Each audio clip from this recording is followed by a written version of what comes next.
I'm sorry, but we already departed while I was using the restroom at the rest area. During that time, I received a call from Luke, and I couldn't help but wonder what he wanted at such a moment. Upon answering, I overheard Luke and his in-laws laughing boisterously. When I inquired about the commotion, he shared something unbelievable. They were going to enjoy themselves with the family, and I could head back home to clean or do something productive. Anticipating this trip for a long time, I felt a mix of excitement and reservations about traveling with his family. Staying in a luxury inn was something I had looked forward to. However, the shock of being left alone at a rest area, inside the restroom stall, left me feeling deeply betrayed. Despite my anger, I lightly replied, "Okay, unforgivable." Today marked not only our wedding anniversary, but also my birthday, and we embarked on this trip. I decided that he would regret this. My name is Lucy Mitchell, a 33-year-old housewife without children, living with my husband Luke. We celebrated our one-year wedding anniversary on my birthday. Luke, with his romantic nature, always cherished our anniversaries and birthdays. He was raised in a wealthy family, and those childhood memories lingered, prompting him to celebrate special days in grand style. We met at a matchmaking agency, where men from affluent backgrounds like Luke were popular. Despite initial doubts, I approached him, and luckily, I seemed to be his type, leading to our marriage. Unbeknownst to me, after getting married, my life would take a turn for the worse. A year ago, Luke and I started our marital life in a 2-bedroom apartment in the city. Luke desired a larger house, but I disagreed, suggesting we live within our means. Despite his family's wealth, I felt guilty about our expensive $1,200 rent as a housewife. Luke assured me, "Don't worry. My dad will sort it out." As time passed, our marital life took a troubling turn. Luke's frequent visits to his parents' house, even for seemingly trivial reasons, left me feeling uneasy about our newly life. This unease grew when he casually mentioned having dinner with his parents on a regular evening without inviting me, his wife. The frequent absence and lack of inclusion in family events made me question the dynamics of our marriage. As I shared my concerns with a friend during a dinner, she expressed surprise at Luke's actions, stating, "He goes home that often and leaves you behind for a cousin's birthday. That's crazy." She had been married for 5 years, and she had more experience than me in married life. Realizing that her reaction was a common sentiment, I felt embarrassed. "You're right, it's weird. But according to Luke, it's normal." Seriously, don't take this the wrong way, but hasn't he really grown up yet? Maybe upon reflection, her comment struck a chord. It's unusual for a 35-year-old, even if he's set to take over his dad's business, to prioritize family affairs after getting married. I regretted not recognizing Luke's true nature before marrying him. Returning home after dinner with my friend, I felt down. "I'm home, Lucy. Where have you been? Isn't it normal for a wife to cook dinner and wait for her husband, Mrs. Mitchell?" To my surprise, my mother-in-law was in the living room. Luke was apparently out, perhaps at a convenience store. "Why are you here? Weren't you and Luke supposed to dine out tonight?" "That got canceled due to some issue at the restaurant." "I thought Luke had messaged you just a bit ago. Didn't you check?" She pointed it out, and I looked at my phone. Indeed, 10 minutes ago, Luke had messaged that he'd be home early, but that was just about when I got off the train. There's no way I could have gotten home and started dinner in such a short time. Yes, he did message, but I saw it just now. What the heck? This is the problem with kids from single-parent households. You can tell they weren't raised right. My mother-in-law's words stabbed me in the heart. Indeed, I was raised in a single mother's home. After my mom gave birth to me, my father passed away due to an illness. Despite that, my mother did her best to raise me lovingly. I wish she wouldn't say things that belittled my mother's hard work. It has nothing to do with being raised by a single parent. I just hadn't seen the message yet, I retorted, clearly irritated, but she brushed off my comment and changed the subject. "Well, anyway, I've always noticed this, but your house is quite small." "I think it's average. It's suitable for just the two of us." You can't be serious. I feel sorry for Luke, living in such a cramped space. My interactions with my mother-in-law continue to stress me out. Both my mother-in-law and father-in-law, perhaps because of their wealth, often seemed condescending. That's why I never got along with them. Realizing further conversation was futile, I silently started preparing dinner. Ignoring me, she went on and turned on the TV. From that day, she started dropping by unexpectedly more often. Even my father-in-law came along a couple of times. Mostly, they'd complain about how dirty the kitchen was or how cramped the house felt. Eventually, they'd sarcastically suggest, "You know, we have a bigger house. Why not move in?" I absolutely didn't want that. I firmly declined every time. They always visited when Luke wasn't home, so Luke didn't know about their snide remarks. I once talked to him about it, but his reply was, "Why not? Why is living together a bad idea?" I was dismayed when he too suggested moving in. From then on, I realized there was no point in discussing it with Luke, and I endured on my own. Soon, we'd be celebrating our first wedding anniversary, which also happened to be my birthday. For your birthday this weekend, I'm thinking of celebrating more grandly than last year. After all, it's also our anniversary, Luke said as he came home tipsy from work. Seeing his flushed face, I couldn't be sure of his sincerity. Knowing his love for celebrations, I felt a hint of excitement. "What? Last year, you treated me to a delicious dinner," which was more than enough. "That's nothing compared to what I've planned. Let's go on a family trip." A family trip. The term sounded odd for just the two of us. Noticing my confusion, Luke continued, "My parents, cousins, uncles, and all will join. We're heading to a luxury resort in Palm Springs." All those people, and why Palm Springs? Got a problem with a family trip? Or is it Palm Springs you're not keen on? No, it's not that. Honestly, I couldn't understand why my birthday and our anniversary would involve his family, who had nothing to do with either occasion. I couldn't grasp what Luke was thinking. I've always known he's a bit out of touch with the general populace, but I hadn't expected this level of disparity. While the choice of Palm Springs puzzled me a bit, it wasn't a major issue. Sounds fun, right, Lucy? Sometimes you've got to let loose and enjoy. Luke, in his intoxicated state, grabbed my shoulders, and I found myself nodding in agreement. For the next week, I couldn't get the trip out of my mind. At first, I was skeptical about going with his entire family. But as Luke said, it's a rare vacation, and I should make the most of it. During the trip preparations, I noticed my growing excitement, and a genuine smile crept onto my face. I knew my in-laws would probably make snide remarks as usual, but I vowed to ignore them completely. Finally, the awaited Saturday arrived.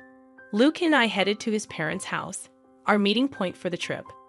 "Well, Lucy, you're late, aren't you? Do you even realize you're the star today?" Right in front of the assembled family, my mother-in-law was quick to throw shade, but it seemed she did realize that I was supposed to be the star, so it took the edge off her words a bit. "I'm sorry, there was traffic," I replied. "Excuses won't do. We should leave soon. Otherwise, we'll be late to our luxury resort." All right, let's get going." Despite their grumbling about our tardiness, it was tolerable. After all, they'd been making such remarks throughout the past year. Luke's cousin appeared much younger than him, looking to be in his early 20s, with a sinister look in his eyes. I began to wonder if everyone in this family was mean-spirited. My paranoia was somewhat justified when he made a belittling comment. "This is Luke's wife." Not what I expected. I diverted my gaze from him, figuring that reacting would only invite more nitpicking. I decided to show a mature demeanor. "I'm so excited. I've been to luxury resorts multiple times, but tonight's place costs $1,000 per person." Hearing the figure, $11,000, I was both shocked and had a sudden thought. No way could it be. I climbed into my in-laws' car. Once my father-in-law hit the gas, the car swiftly started moving. The journey from here to our Palm Springs destination would take about 2 hours. We decided to take a short break at the next rest stop. About an hour into our journey, I excused myself. "I'll be right back," heading to the restroom. All right, off you go, my mother-in-law waved, as if shooing away a stray dog. I headed to the rest stop bathroom, feeling the weight of everyone's eyes on me, or was it just my imagination? Taking a deep breath inside the bathroom stall, I felt relieved that the trip had been relatively uneventful so far. I hoped the remainder of our journey would be equally smooth. Just as I was settling into that thought, my phone vibrated in my pocket. It was Luke's name on the display. Expecting him to ask me to pick something up, I casually answered the call. "I'm still in the restroom, Luke." With what sounded like amusement, he replied, alongside the laughter of my mother-in-law, "Sorry, but we've already left." There was a moment of stunned silence on my end, and laughter echoed from their side. "What do you mean?" When I asked Luke, he replied, "We're going to have fun with our family. You should just go home and clean, Lucy dear.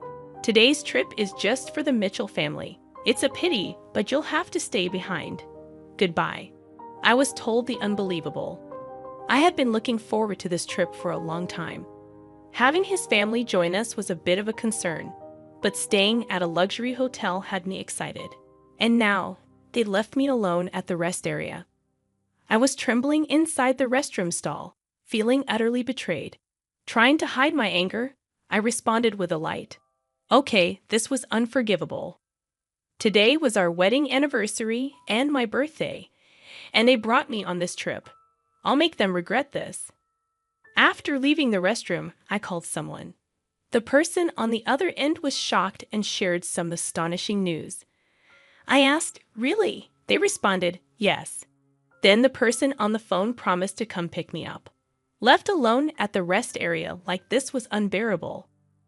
Praying for a timely rescue, an hour later, my uncle came to pick me up in his car. "I'm so sorry to trouble you like this." "It's okay. It's quite an unfortunate situation." Yes, they're headed to a luxury hotel in Palm Springs. That means, my uncle tilted his head in thought, seeming to realize something. "I think that's the case," I replied. "I'm really sorry, but can you please take me there? I'll take the train back." "Got it. The drive there is nice anyway." Uncle gladly accepted my request to go to Palm Springs. About an hour later, we arrived. In Palm Springs, Luke and the others came here. In front of us was a luxurious inn with a grand gate.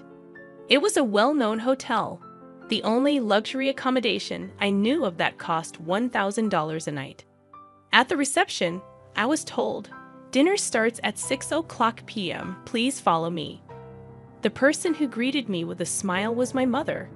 "Lucy, it's been a while." Dressed in an elegant outfit and smiling gracefully in a manner that could seem somewhat formal to others, it was undeniably my mother. Indeed, this inn has been run by my mother's family for many years, and she currently holds the position of the innkeeper. After becoming a single mother, she began working at this inn, so to me, this place feels like home. I had called my mother from the rest area and was surprised to hear that there was a reservation today from the group at Mitchell Securities. I had a suspicion when I heard they were going to a luxury hotel in Palm Springs, but I never imagined they would be coming to our very own inn. Of course, the family doesn't know that this inn is run by my mother. Still, what a terrible story, Lucy. You can't just let this slide. "Yeah, I know. That's why I came here." "I see. Why don't we get you changed over here?" I prepared to greet them at the dinner table. An hour later, at 6:00 p.m., the in-law family gathered for dinner. I hid in the next room to remain unnoticed. I slightly opened the door to observe the inside. Ah, the spa was amazing. I'd want to come here every day if I could. If it were closer, we could indeed come every day. At the very least, if you become the CEO, we could afford to come here anytime. Really looking forward to that. I mean, the subordinates handle all the work anyway. I want to become a CEO soon too. Luke and his family, thinking they were among themselves, were making some rather crude remarks. But when my mother appeared from the other side of the door and greeted them, the room went silent. "Today, I will be in charge of serving you. Please let me know if you need anything." Seeing my mother bow with perfect grace, there was a tangible tension amongst the family. However, when the food was served, they resumed their inappropriate discussions. For a while, both my mother and I did nothing, simply watching the plates empty before them. It's great that we all could come. We got rid of the bothersome daughter-in-law, and the food is delicious. Perfect. If you say that, she might get angry, you know. It's fine. She's not really one of us, to be frank. She never was. After all, it would be a shame to have a child from a single-parent family in our household. Hearing her mother-in-law's harsh words, my frustration boiled to an almost uncontrollable point. At that very moment, my mother entered the room with a dessert plate loaded with cake and fruit. Today, I've heard it's Miss Lucy's birthday and also her wedding anniversary with her husband. May I know where Miss Lucy is seated? In response to my mother's question about where to place the cake, the family looked at each other confused. Nobody told you that? Excuse me, I'm the innkeeper, and I've clearly heard about it. Did Luke call? What? I didn't tell anyone. There was an awkward silence in the room, and the in-laws exchanged glances. In the end, the mother-in-law raised her hand. I am Lucy. I was too embarrassed to mention it at this age, but thank you all for the surprise. Given that the only woman in the room was the mother-in-law, her reaction was appropriate. However, my mother gave a faint smile upon seeing her act. Hey, what's so funny? Is it strange to be surprised at my age? No, not at all. I wasn't thinking that. Then what? Just bring the cake already. Yes, but before that, there's something I'd like to share. The irate mother-in-law barked at her. My mother composed herself. I swallowed hard. Lucy Mitchell is my daughter. What? Everyone present made a dumbfounded expression and raised their voices in shock. Seeing an opportunity, I swiftly opened the door from the adjacent room and stood next to my mother. Welcome. This innkeeper is my mother. It's a pleasure to meet you, Luke exclaimed. Lucy, why are you here? And what do you mean she's your mother? It means exactly that. This inn belongs to my family. I'd also intend to take over this place someday. In truth, Luke had never met my mother before. While part of it was due to my mother being busy with the inn, Luke and his parents also insisted on not meeting her face to face. I had received a phone call from Luke for our wedding introduction, but he never met her in person. I showed my mother a picture of Luke and explained who he was. It was an unconventional introduction, but I believed my mother had accepted him. From your conversations earlier, could you please refrain from mocking and belittling my mother for being a single parent? That's right. What's with the sudden drama? What grudge do you have against us? Neither Luke nor his mother nor anyone else seemed to realize the extent of the disrespect they had shown me. Exasperated, I let out my anger that had been building up. Grudges? If I have any grudges, it starts with you, Luke. I thought you were a good person when we got married, but it turns out you're a mama's boy. You married me, so you should prioritize me above all else, right? Don't join forces with your parents to mock me. Faced with my undeniable logic, Luke was rendered speechless. My mother just listened quietly to my outburst and to my in-laws. Why do you treat me this way? If you find me such a nuisance, I can leave the Mitchell family right now. What? You'll become a lonely, poor single woman. Yeah, are you sure about being alone? Both the mother-in-law and Luke sneered. Looking back and forth between my mother and me, I stared back fiercely. It's okay. Actually, I'm pregnant, so I won't be lonely. And if I inherit this inn, I won't have any financial worries. The truth is, I found out I was pregnant last week, and I hadn't told Luke yet. Only my mother knew, which is why she wasn't surprised. A child? What are you talking about? I haven't heard about this. Wait, Lucy, if that's the case, it changes things. You should have told us sooner. Upon learning I was pregnant, the family immediately changed their tune. I couldn't stand their fickle and unreasonable behavior any longer and shouted again, No, my decision is final. Let's proceed with the divorce through lawyers. I will live happily with my child and my mother. Saying this, I opened the door to the hall they were in and left. The door slammed shut with a sharp noise. I'm done with this. My child will be happier without that family, whether trying to change my mind or not. I received over 30 calls a day from Luke and his parents. Eventually, I blocked all their numbers. A few days later, I received a letter from Luke informing me of our official divorce. The letter expressed his regret and pleaded for me to return, but I ignored it and tore it up. I thought he might neglect our child just like he prioritized his parents over me, and I absolutely didn't want that. Being alone and lonely would be your fate, not mine. I thought he should enjoy his bachelor life. Currently, I am nurturing my child in my womb and discussing future plans with my mother. Once the child is born and grows a bit, I plan to send them to daycare and join the inn's business. The path to becoming the next innkeeper is long, but to raise my child properly, I am determined to work hard